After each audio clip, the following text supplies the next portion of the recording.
আজ 25শে ডিসেম্বর বাঙালি মেতে উঠেছে বড়দিনের পিকনিকের আনন্দে। অন্যান্য দিনের থেকে আজ সকাল থেকে দেখা যাচ্ছে আবহাওয়া বেশ মনোরম থাকায় ভিড় জমে উঠেছে পশ্চিম মেদিনীপুর জেলার বিভিন্ন পার্কগুলোতে। বড়দের সাথে কচিকাচারাও মেতে উঠেছে ছুটির দিনের আনন্দে। প্রশাসনের তরফে কড়া নজরদারির মধ্যেই চলছে আজকের দিনের আনন্দ উপভোগ। পুলিশ প্রশাসন তরফে জানানো হয়েছে পিকনিক স্পটগুলোতে মদ্যপান কঠোরভাবে নিষিদ্ধ করার ফলে পারিবারিক সদস্যদের নিয়ে পিকনিকে মাতোয়ারা হতে আরও সুবিধা হচ্ছে মানুষজনের। বেলা যত গড়াচ্ছে ততই ভিড় জমে উঠছে বিভিন্ন পার্কে। দেখুন পশ্চিম মেদিনীপুর থেকে আমাদের প্রতিনিধি শুভ চক্রবর্তীর এই বিশেষ প্রতিবেদন।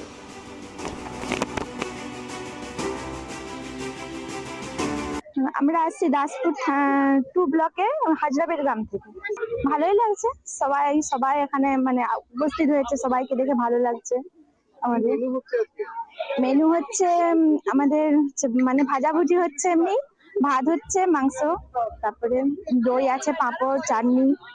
আজ 25শে ডিসেম্বর বাঙালি মেতে উঠেছে পিকনিকের আনন্দে। প্রত্যেক দিনকার রুটিন থেকে একটু ভিন্ন স্বাদের আনন্দ পেতে তারা বেরিয়ে পড়েছে পশ্চিম মেদিনীপুর জেলার বিভিন্ন পার্ক, নদীর তীর এবং ছোট ছোট জঙ্গলেতে। চলছে আনন্দের বনভোজনের আয়োজন। মেনুটাও রয়েছে একদম ভিন্ন স্বাদের। একই রকম ভাবে আনন্দে মেতে উঠেছে কচিকাচারা। আজ ছুটির দিন, তাই সারা দিনটাই তারা উপভোগ করছে বাবা মায়ের সাথে পিকনিকের আনন্দেতে। আবহাওয়া অন্যান্য দিনের থেকে অনেকটা মনোরম হওয়ার কারণে আজ পিকনিকের আনন্দ যেন একটু বেশি মাত্রা পেয়েছে। পশ্চিম মেদিনীপুর থেকে শুভ চক্রবর্তী রিপোর্ট।